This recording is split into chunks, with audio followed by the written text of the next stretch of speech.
bienvenidos a un episodio más del arte de nutrir. El día de hoy vamos a hablar sobre el gluten, lo que la ciencia dice y nadie nos explica. Pero primero tenemos que definir qué es el gluten, ¿verdad? El gluten es una proteína que se encuentra en los cereales. Entonces, no sé si ustedes han escuchado los libres de TAC, que se refiere básicamente a trigo, avena, cebada y centeno. O sea, tiene que ser libre de esos 4 cereales para decir estamos libres de gluten, ¿verdad? Pero como bien dije, es una proteína que se encarga en este caso de poder mejor dicho, cuando hay una enfermedad autoinmunitaria, puede dañar el revestimiento de lo que es la permeabilidad intestinal, ¿no? En el intestino delgado. Ahí estaríamos hablando ya de una enfermedad celíaca como tal. Exacto. Entonces, ¿cómo actúa si el gluten sabemos que es una proteína y la vamos a encontrar en todo lo que sería el trigo, avena, cebada, centeno? ¿Cómo actúa esta proteína ante una enfermedad, ¿verdad? En este caso, la enfermedad celíaca.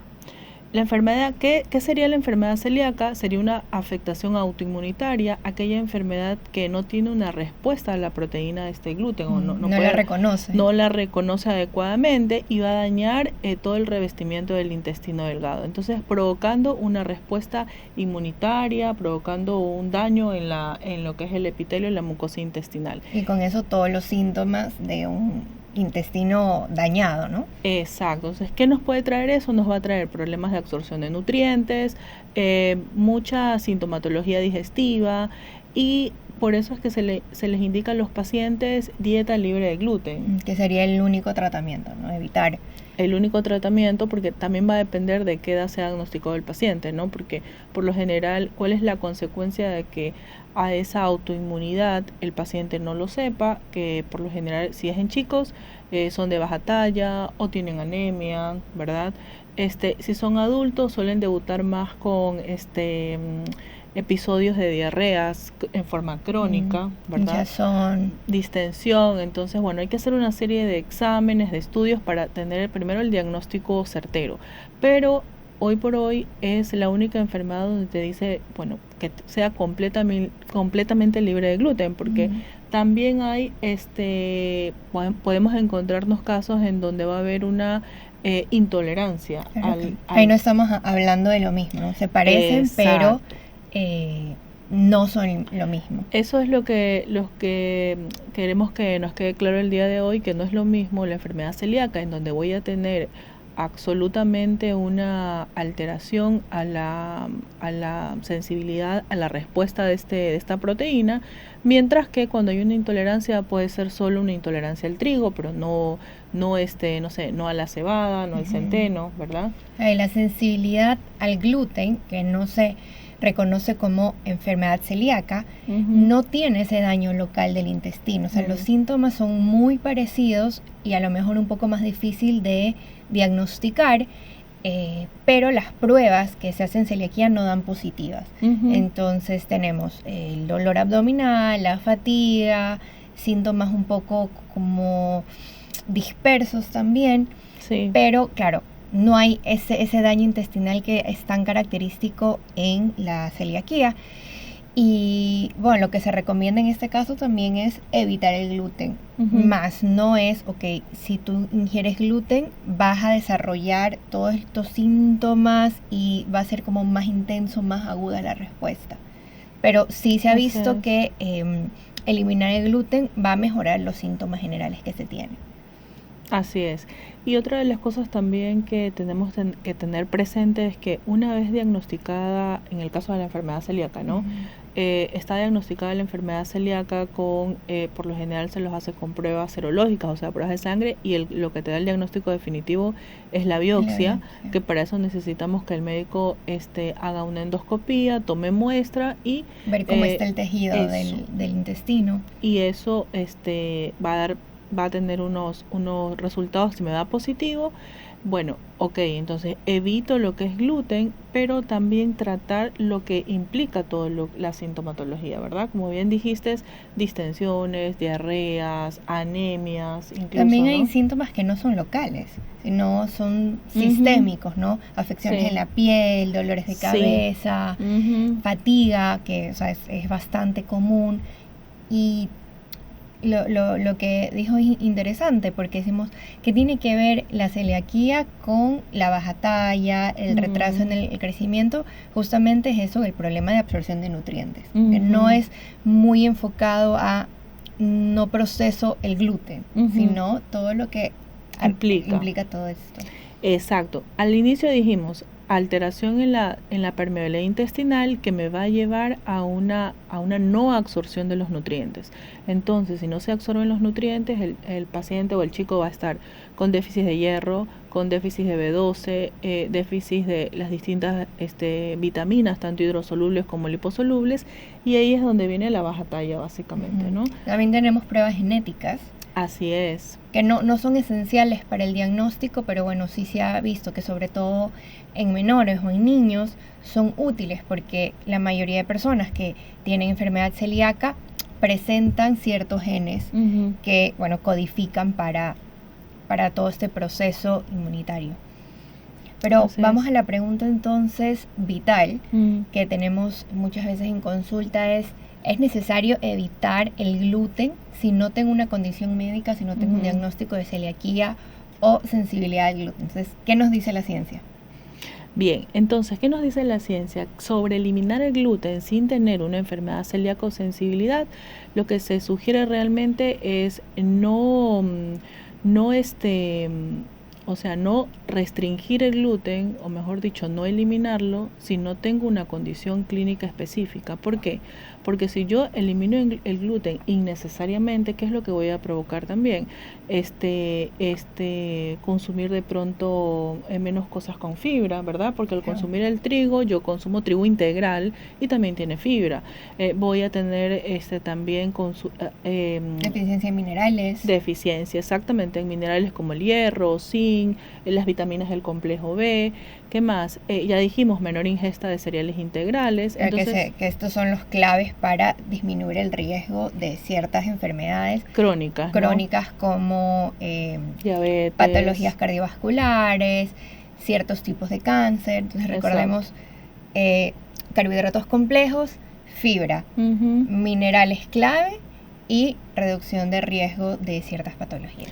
Y también al consumir menos cereales integrales, menos fibra, estamos también disminuyendo nuestra producción de microbiota saludable, ¿no? O sea, por ejemplo, de bifidobacterias, lactobacillus. Esa diversidad que hemos hablado tanto. Exacto. Entonces, es muy interesante esa pregunta porque nos llegan a consulta preguntando, ¿el gluten engorda? ¿Para mi alimentación saludable tengo que sacar el gluten? Bueno, la respuesta es no, siempre y cuando no tengamos ninguna alteración a cualquier componente de gluten o peor a una enfermedad celíaca, ¿no? Y distingamos aquí también, bueno, no comer trigo o avena, cebada, centeno, digamos, ese sería un nivel. Otro nivel, el literalmente buscar en todas las etiquetas que no contiene gluten, porque aunque no sean a base de esos ingredientes, siempre pueden estar o contaminados o que se producen en instalaciones que también manejan estos cereales. Entonces, claro, una persona con patología celíaca, con enfermedad celíaca, sí o sí tiene que buscar que no tengan trazas, que no, o sea, que sean completamente libres de gluten, que tengan el certificado de libre de TAC, que lo llamamos. Sí. Mientras otras personas que no tienen esa enfermedad simplemente, bueno, evitan ese tipo de alimentos sin ir a la última instancia de mis platos, mis alimentos, los utensilios con los que se preparan no pueden estar en contacto con el gluten para nada. Claro, porque ahí estaríamos hablando de contaminación cruzada. Pero eso es sumamente importante que lo sigan los pacientes celíacos, sí, ¿no? Porque ellos sí no pueden tener el mínimo contacto por el tema de que cualquier trazabilidad puede afectar a lo que es el intestino delgado, ¿no? Que es donde se absorben los nutrientes. Pero en el caso de lo que la mayoría nos llegan a la consulta es simplemente que no quieren consumir gluten por, entre comillas, no engordar, ¿no? No sería lo recomendable o no sería la solución por todo lo que estamos mencionando, ¿no? La baja ingesta de fibra, la baja ingesta de vitaminas y minerales, la poca diversidad de microorganismos para la microbiota. Y entonces, ¿qué es lo que podríamos también aquí hacernos una pregunta, ¿no? El gluten causa inflamación en personas sanas, que es lo que dice la evidencia, ¿no? Sí, eso creo que es una de las preocupaciones principales acerca del gluten, bueno, con el tema también de el miedo a engordar. Por mucho tiempo, bueno, se ha pensado que es así, que causa inflamación local, inflamación de bajo grado, que se dice que es la más peligrosa porque es como silenciosa. Pero bueno, ya se han realizado un montón de estudios y bueno, incluso en un metaanálisis que se realizó en 2021, bueno, se hizo el seguimiento de un montón de pacientes y también haciendo el seguimiento de la respuesta a la inflamación, con ciertos marcadores inflamatorios como la PCR, las ciertas citoquinas, y no se observó que haya un aumento o una disminución de inflamación tras el consumo de gluten. Pero lo que sí se vio, que es algo que yo creo que estamos a lo mejor confundiendo con cierta sintomatología de este tipo de alimentos, es que la presencia de alimentos fermentables, pues bueno, producía cierta sintomatología. Entonces, los consumidores o los pacientes lo confunden, ¿no? Que son estas dietas ricas en FODMAPs. Entonces, claro, los síntomas que ellos reportaban, eso también se vio en los estudios ciertos estudios del metaanálisis, es que efectivamente los síntomas referidos se debían a estas dietas ricas en fermentables, en alimentos fermentables. Bueno, también volviendo al tema de PCR y citoquinas, bueno, se vio que no aumentaban estos marcadores antiinflamatorios. Bueno, no es uno o dos estudios, sino se habla de un montón de estudios, pero aún tenemos la creencia, incluso muchos médicos, sin hacer pruebas, se suele pedir que los eliminen. Pero ahora vamos a la otra cara de la moneda, que muchos alimentos que causan síntomas no se debe al gluten realmente, sino que son o ultraprocesados, o algún otro componente, más bien hablando de la calidad del alimento, ¿no? Exacto. Por poner un ejemplo así muy fácil, el pan de molde del supermercado, ¿no? Que es de trigo porque tiene gluten, ¿verdad? Sí, bueno, tendría gluten porque es de trigo, pero el pan de molde es un ultraprocesado por excelencia. Exacto. Entonces, en mi caso personal, bueno, cuando yo cursé igual con una colitis, o sea, muy, muy fuerte, bueno, que en mi caso es de repetición, pero en un momento que fue un episodio agudo y muy, muy, muy grave, lo primero que cambié fue el pan de molde por pan de masa madre artesanal, que solo tiene 4 componentes y se acabó. Bueno, no fue el único cambio que hice, pero de todos esos cambios me ayudó muchísimo, efectivamente, pero bueno, ya avanzada en la carrera y tal. Pero claro, seguiste consumiendo el gluten, solo que en una presentación distinta, ¿no? Sí, también quité la lactosa, todo esto, pero el punto que voy es que estos cambios que hacemos y disminuyen sintomatologías, etcétera, no nos hacemos la pregunta clave de inicio. Señalar el gluten es cómo está mi sistema digestivo de base, cómo está mi microbiota de base, cómo está la integridad de ese epitelio. Porque claro, si eso no está funcionando bien, si eso está dañado, yo comienzo a meter ultraprocesados, lactosa a tope, alimentos que contienen gluten, pero como procesados. Sí, o sea, que con muchas otras cosas, claro que mi cuerpo no va a responder bien. Entonces le echamos la culpa fácilmente al gluten. Y aquí los estudios son claros, porque ¿qué dicen los estudios? El gluten en cuanto a personas sanas, ¿no? Entonces, si tenemos un intestino permeable, no debería afectarnos el consumo del gluten. Pero, ¿qué ocurre? Como bien dices... si no tenemos si tenemos un intestino saludable, no debería afectarnos. Pero si ya tenemos un intestino, una enfermedad inflamatoria intestinal, un intestino permeable, o sea, que me va a afectar la lactosa, el gluten, eso es otra cosa. Pero como bien mencionas, tengo que ver, este alimento contiene gluten, pero ¿es ultraprocesado o no? Porque de pronto ¿qué tipo de grasa tiene? Claro. ¿Qué tipo de ingredientes? ¿Qué tipo de aceites? Exacto. O sea, ¿qué otras cosas hay ahí añadidas que puede ser que me está afectando? Exactamente. Porque otra cosa que no vemos es que los alimentos sin gluten, bueno, siguen siendo ultraprocesados, si es que aún no más, pero suelen tener más azúcares simples, más grasas y ser de peor calidad nutricional, ¿no? Porque estoy quitando algo que me sirve en el proceso de producción de ese alimento, ¿no? O sea, el gluten es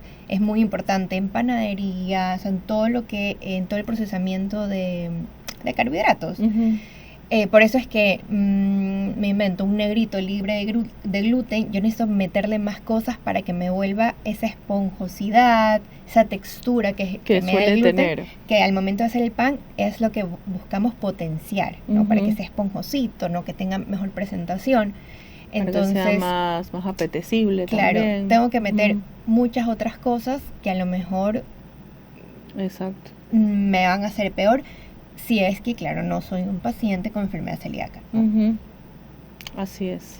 Entonces, como resumen, podemos responder, ok, el gluten no engorda, ¿no? Porque, una vez más, si vemos mejoría al quitar este tipo de alimentos, lo que estamos viendo probablemente es una mejoría por eliminar todos esos ultraprocesados. Con calorías extras, ¿no? Así es, y tender más hacia alimentos más simples, a lo mejor más saludables, con ingredientes un poco más naturales, ¿no? Que, bueno, cualquier otro tipo de alimento.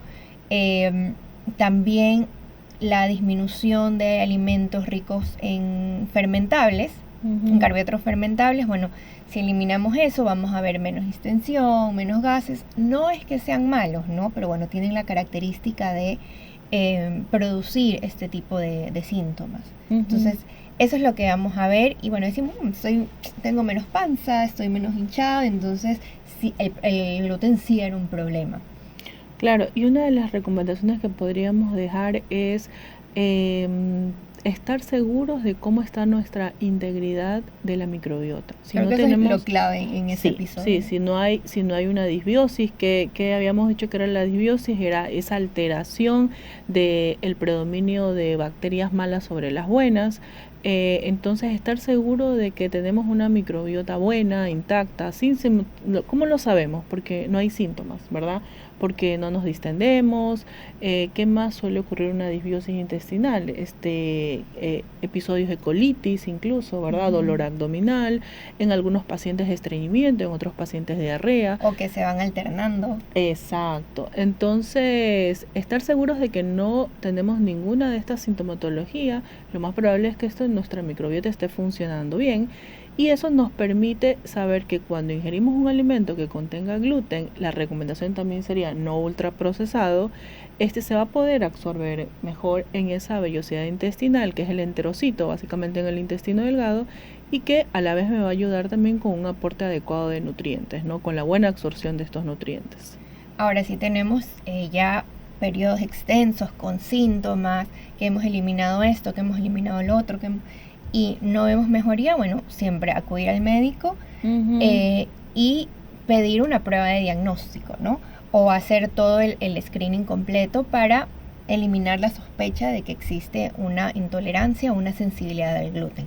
Si no es eso, bueno, ya sabemos qué es lo segundo que tenemos que mirar, cómo está funcionando nuestro intestino. Sí, y otra acotación también es en ciertas personas con algunas enfermedades autoinmunitarias, como por ejemplo tiroiditis de Hashimoto, ¿verdad? Hay evidencia también que una dieta libre de gluten ayuda a mejorar esa autoinmunidad en esos pacientes. Pero bueno, hay que estar seguros del diagnóstico, porque no es lo mismo un hipotiroidismo puro a una tiroiditis de Hashimoto, claro, que es autoinmune igual a la enfermedad celíaca. Estamos hablando de una autoinmunidad muy parecida a la enfermedad celíaca. Entonces, en esos pacientes sí se van a ver beneficiados también de la dieta libre de gluten, ¿no? Bueno, esperamos haber respondido esta duda, que la escuchamos muchísimas veces, y bueno, nos vemos en un siguiente episodio del Arte de Nutrir.